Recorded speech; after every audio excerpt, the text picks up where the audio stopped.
the amazing workers. And I know you've been through some very, very tough times, but we're going to make it better, and we're going to make it better fast, okay? Just watch.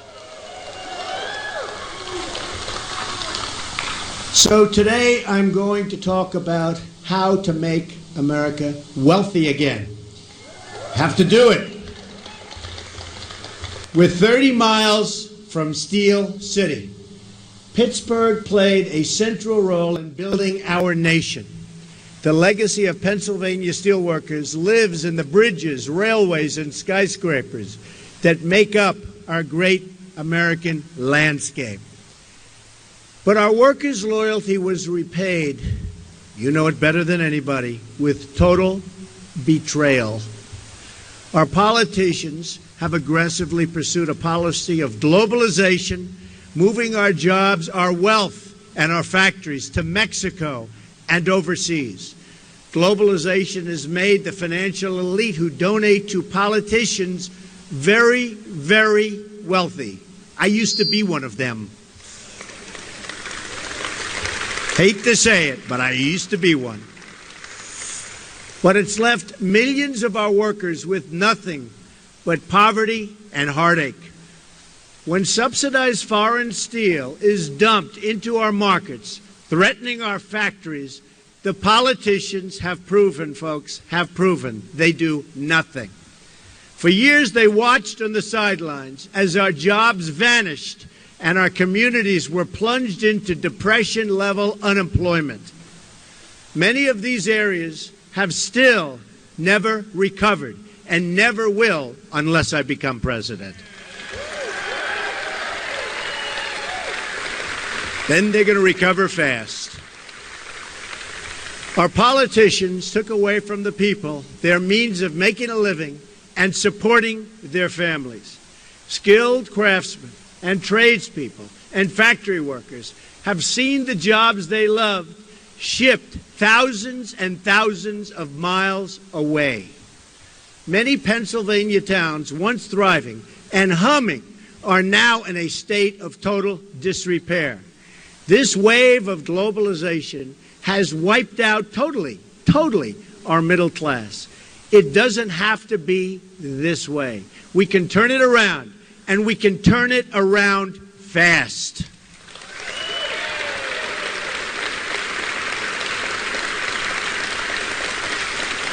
But if we're going to deliver real change, we're going to have to reject the campaign of fear and intimidation being pursued by powerful corporations, media elites, and political dynasties. The people who rigged the system for their benefit will do anything and say anything to keep things exactly the way they are. The people who rigged the system are supporting Hillary Clinton because they know as long as she is in charge, nothing's going to change. The inner cities will remain poor. The factories will remain closed. The borders will remain open. The special interests will remain firmly in control. Hillary Clinton and her friends in global finance want to scare America into thinking small. And they want to scare American people out of voting for the better future. And you have a great future, folks. You have a great future. These people have given her tens of millions of dollars. My campaign has the absolute opposite message. I want you to imagine a much better life and a life where you can believe in the American dream again. Right now, you can't do that.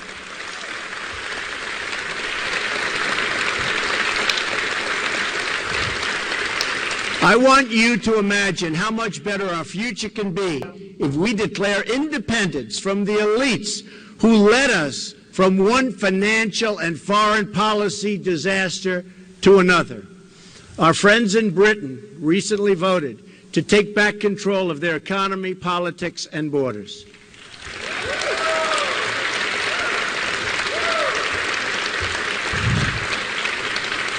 I was on the right side of that issue, as you know, with the people. I was there. I said it was going to happen. I felt it. While Hillary, as always, stood with the elites, and both she and President Obama predicted that one, and many others, totally wrong. Now it's time for the American people to take back their future. We're going to take it back.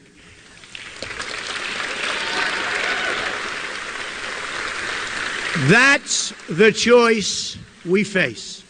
We can either give in to Hillary Clinton's campaign of fear, or we can choose to believe again in America.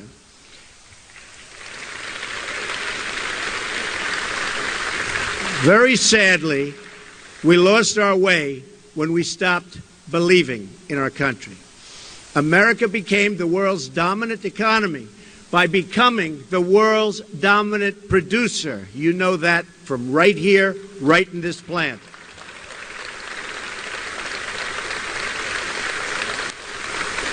The wealth this created was shared broadly, creating the biggest middle class the world has ever known. But then America changed its policy from promoting development in America, in America, to promoting development in other nations. That's what's happening, and that's what's happened. We allowed foreign countries to subsidize their goods, devalue their currencies, violate their agreements, and cheat in every way imaginable. And our politicians did nothing about it. Trillions of our dollars and millions of our jobs flowed overseas as a result. I have visited cities and towns across this country where a third or even half of manufacturing jobs have been wiped out in the last 20 years. Today we import nearly 800 billion more in goods than we export. Can't continue to do that. This is not some natural disaster. It's a political and politician-made disaster. Very simple. And it can be corrected. And we can correct it fast when we have people with the right thinking right up here. It is the consequence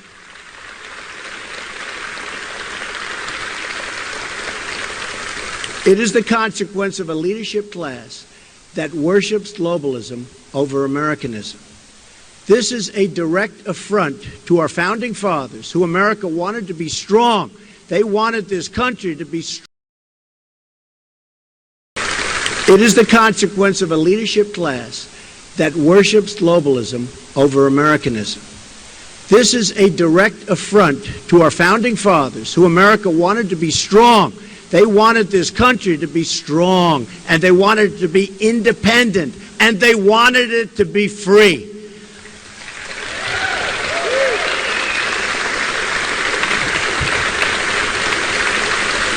Our founding fathers understood trade much better than our current politicians, believe me.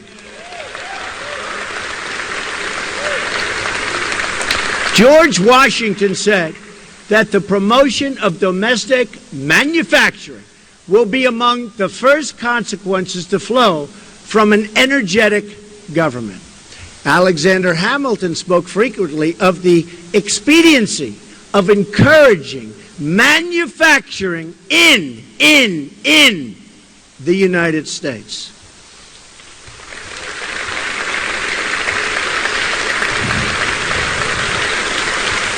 And listen to this. The first Republican president, Abraham Lincoln, warned that, quote, the abandonment of the protective policy by the American government will produce want and ruin among our people. He understood it much better than our current politicians. That's why he was Abraham Lincoln, I guess.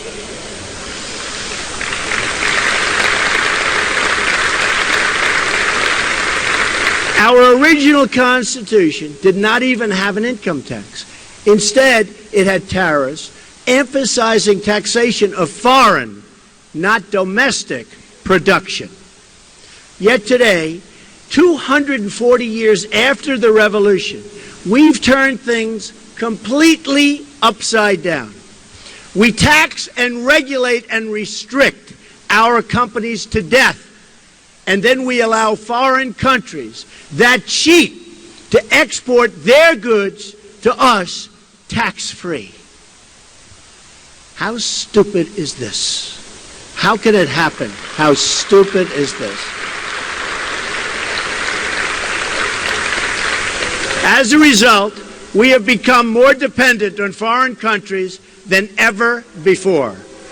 Ladies and gentlemen, it's time to declare our economic independence once again. That means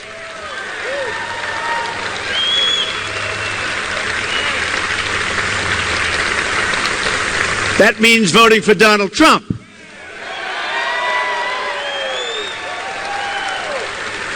I'll do it, no doubt about it, not even a little doubt.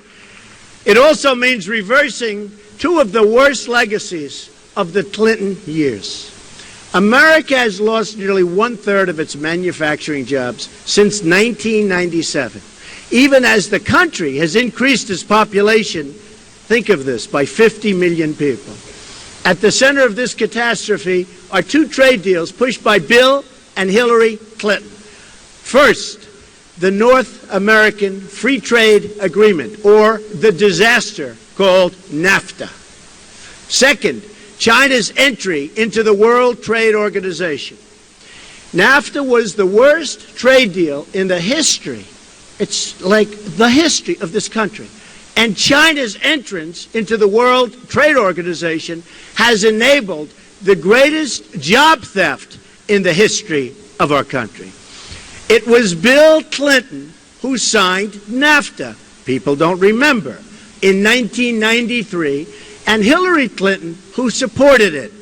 And the havoc that it wreaked after he left office was unbelievable.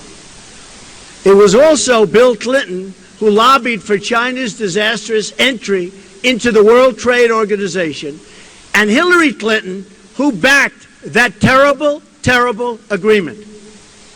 Then, as Secretary of State, Hillary Clinton stood by idly while China cheated on its currency, added another $1 trillion to our trade deficits, and stole hundreds of billions of dollars in our intellectual property.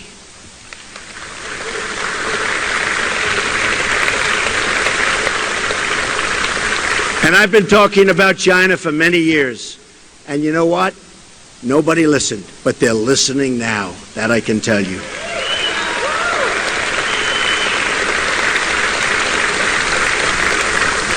The city of Pittsburgh and the state of Pennsylvania have lost one-third of their manufacturing jobs since the Clintons put China into the WTO. 50,000 factories across America have shut their doors in that time. And this factory, because of your great owners, Gabe and Gloria, it's hanging in. But they just told me it's not easy. Almost half of our entire manufacturing trade deficit in goods with the world is a result, and it's the result, of trade with China. It was also Hillary Clinton, as Secretary of State, who shoved us into a job-killing deal with South Korea. As reported by the Economic Policy Institute in May, this deal doubled our trade deficit with South Korea and destroyed nearly 100,000 American jobs. As Bernie Sanders said, Hillary Clinton voted for virtually every trade agreement that has cost the workers of this country millions of jobs.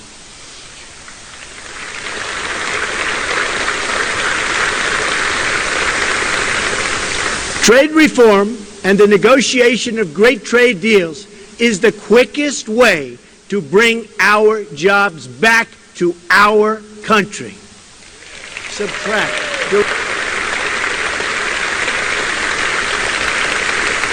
To understand why trade reform creates jobs, and it creates a lot of them, we need to understand how all nations grow and prosper.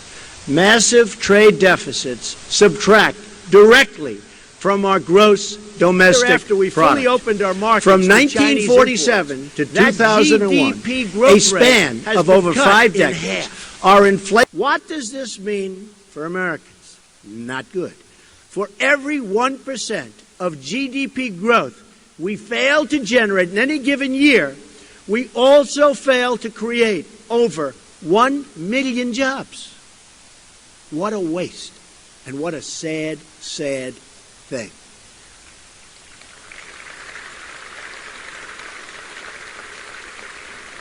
America's job creation deficit, due to slower growth since 2002, is well over 20 million jobs. And that's just about the number of jobs our country needs right now to put America back to work at decent wages. Wages are very low because there's no competition, and they're going to go up because we're going to thrive again as a country.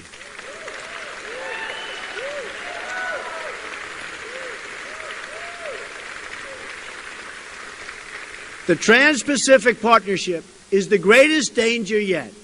The TPP, as it's known, would be the death blow for American manufacturing. It would give up all of our economic leverage to an international commission that would put the interests of foreign countries above our own. It would further open our markets to aggressive currency cheaters. Cheaters, that's what they are, cheaters.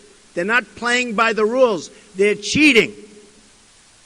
It would make it easier for our trading competitors to ship cheap, subsidized goods into United States markets while allowing foreign countries to continue putting up barriers in front of our exports, which is what they do. It's very hard to export to their countries. They make it very difficult. We, on the other hand, come on in, everybody, come on in.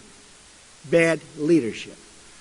The TPP would lower tariffs on foreign cars while leaving in place the foreign practices that keep American cars from being sold overseas. That's not all. Mark my words. China will enter the TPP through the back door at a later date. They are watching. They are studying. They're not in it now, but they're going to be in it. If it's good, they'll be there. By the way, if it's no good, they'll pass. It's the same way, always is. The agreement would also force American workers to compete directly against workers from Vietnam, one of the lowest wage countries on earth. Not only will the TPP undermine our economy, but it will undermine our independence. That's what's happening. The TPP creates a new international commission that makes decisions the American people are no longer given the right to veto. These commissions are great for Hillary's Wall Street funders who can spend vast amounts of money to influence the people on the commissions and the outcomes. It should be no surprise, then, that Hillary Clinton, according to Bloomberg, took a leading part in drafting the Trans-Pacific Partnership. Please remember that, especially in November.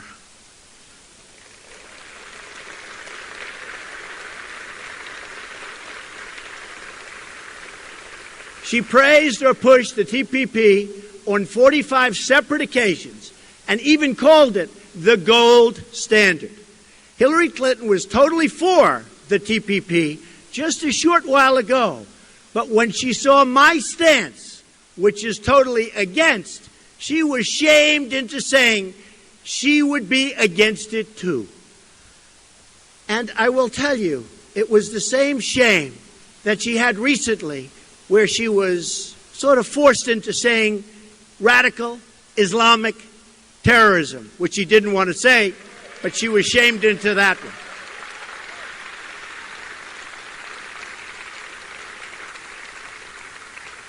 But have no doubt that she will immediately approve it if it's put before her. And that is guaranteed.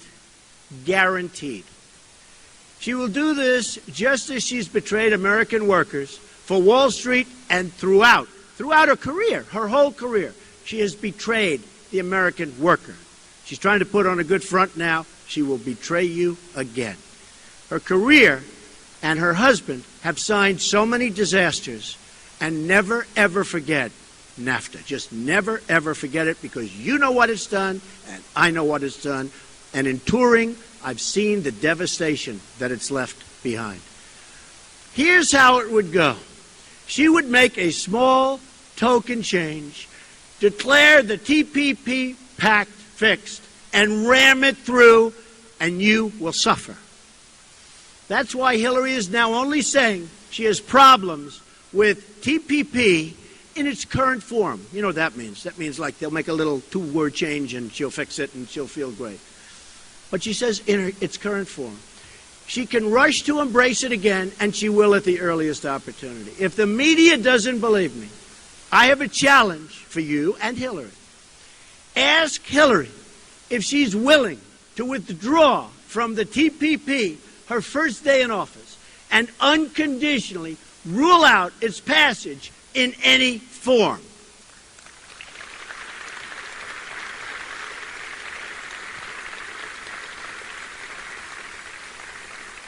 There is no way to fix TPP.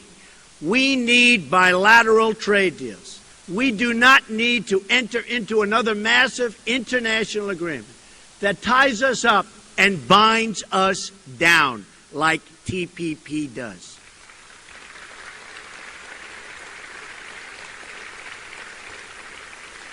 A Trump administration will change our failed trade policies, and I mean quickly.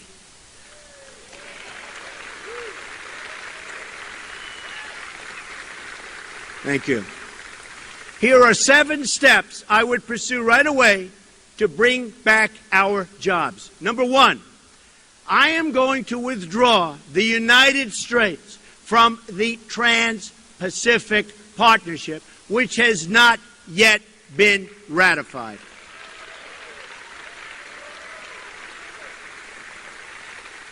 I'm going to appoint the toughest and smartest, and I know them all, trade negotiators to fight on behalf of American workers.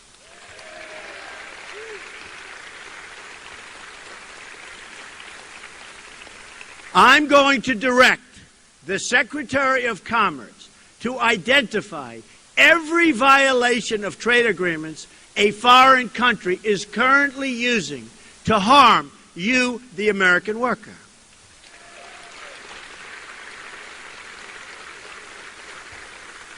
I will then direct all appropriate agencies to use every tool under American and international law to end these abuses, and abuse is the right word.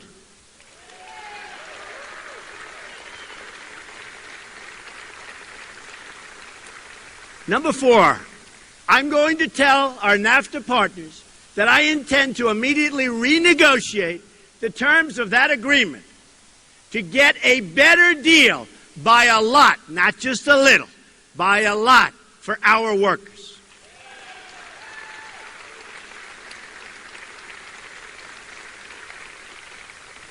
And if they don't agree to a renegotiation, which they might not, because they're so used to having their own way, not with Trump, they won't have their own way,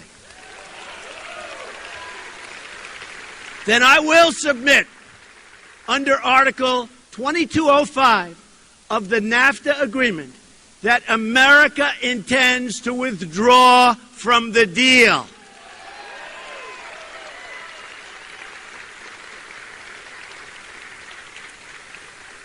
Number 5, I'm going to instruct my Treasury Secretary to label China a currency manipulator, which should have been done years ago.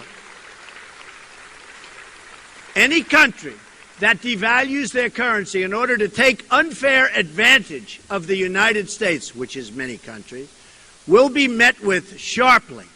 And that includes tariffs and taxes.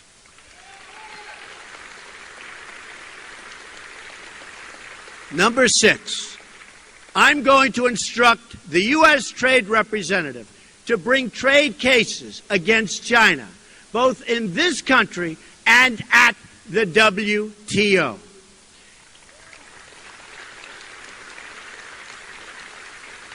China's unfair subsidy behavior is prohibited by the terms of its entrance to the WTO, and I intend to enforce those rules and regulations, and basically, I intend to enforce the agreements for all countries, including China. 7, if China does not stop its illegal activities, including its theft of American trade secrets, I will use every lawful president. Hey, look, this is very easy. This is so easy. I love saying this. I will use every lawful presidential power to remedy trade disputes, including the application of tariffs consistent with Section 201 and 301 of the Trade Act of 1974 and Section 232 of the Trade Expansion Act of 1962.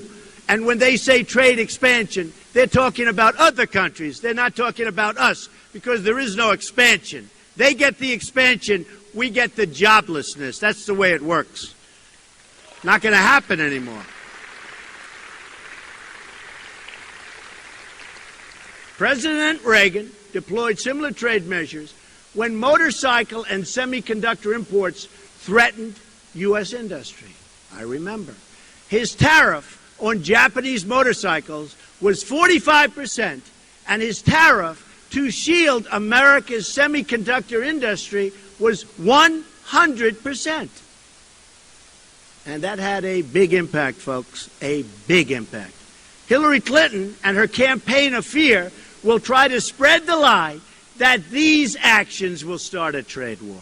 You already have a trade war, and we're losing badly, badly.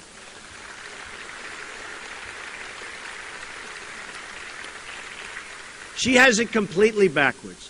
Hillary Clinton unleashed a trade war against the American worker when she supported one terrible deal after another. From NAFTA to China to South Korea, it doesn't matter.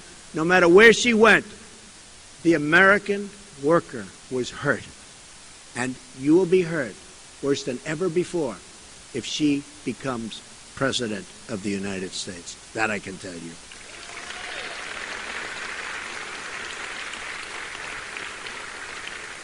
A Trump administration will end that war by getting a fair deal for the American people and the American worker. The era of economic surrender will finally be over. It'll be over. You're not going to see it anymore. Although I can't guarantee it, because after me, they'll probably start doing it again. But we will have 4 and maybe 8 great, great, great productive years, and we'll never go back, and we'll make sure we never go back.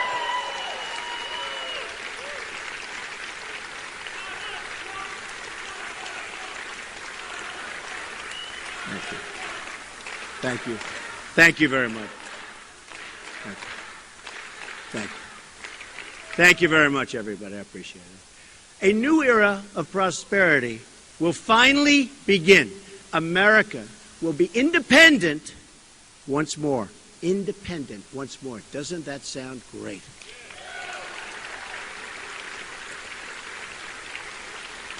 Under a Trump presidency, the American worker will finally have a president who will protect them and fight for them.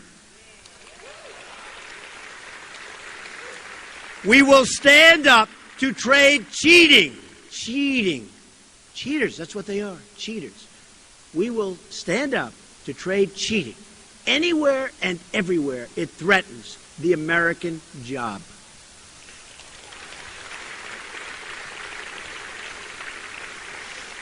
We will make America the best place in the world to start a business. We'll hire workers, and we'll open factories, and we'll get rid of these horrible regulations that make it impossible to do business in this country.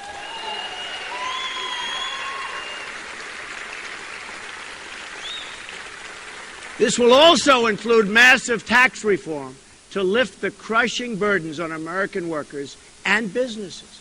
We will also get rid of all of these rules and all of these problems and all of the bureaucracy which are destroying, absolutely destroying, our job creation capacity, which we used to be the best in the world, and now we're getting close to the bottom, folks. We're getting close to the bottom. Many people think that these regulations are an even greater impediment than the fact that we are one of the highest taxed nations in the world. We're also going to fully capture America's tremendous energy capacity. This will create for our workers, and that's what we want, for our workers, growth for our economy, and begin reducing our budget deficits, which are massive. Yearly budget deficits, massive. Our trade deficits, we don't even want to talk about it. Our budget deficits are massive. Hillary Clinton wants to shut down energy production and shut down the mines, and she wants to shut down, and she said it just recently, she wants to shut down the miners. I want to do exactly the opposite.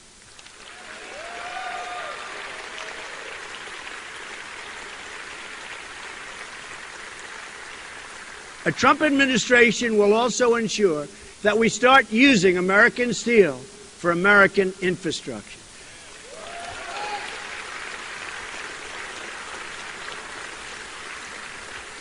And aluminum.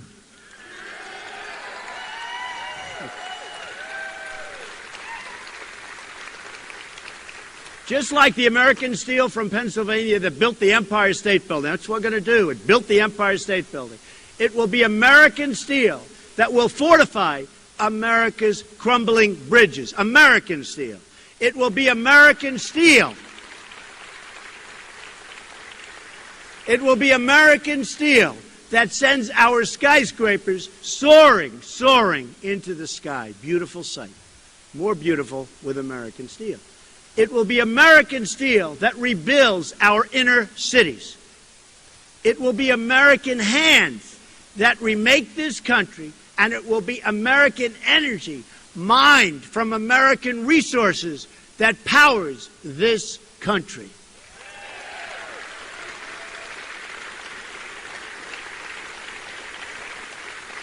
It will be American workers who are hired to do the job.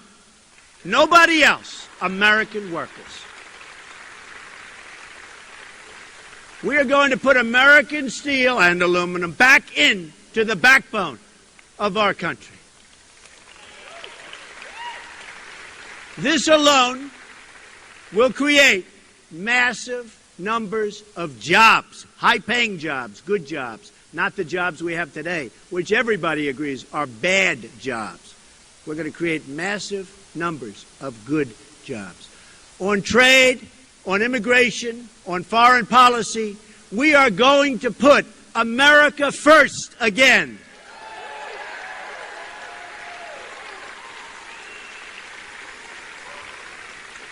We are going to make America wealthy again.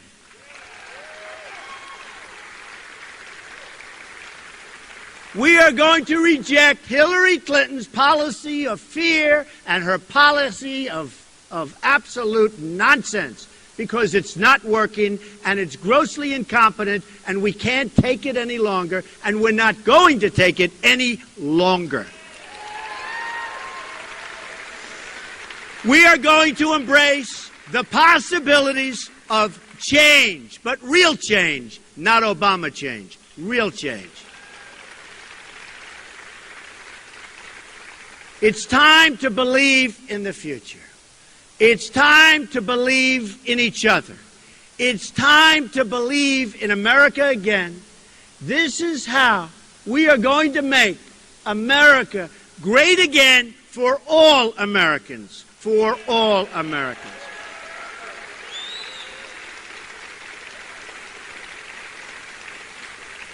We're going to make America great again for everyone. Greater than ever before. And I promise you, if I become president, we are going to be working again. We are going to have great jobs again. You're going to be so happy. You're going to be proud of your president. You're going to be proud, proud, proud of our country once again. Thank you very much. I appreciate it. Thank you. Thank you very much. I appreciate it. Thank you.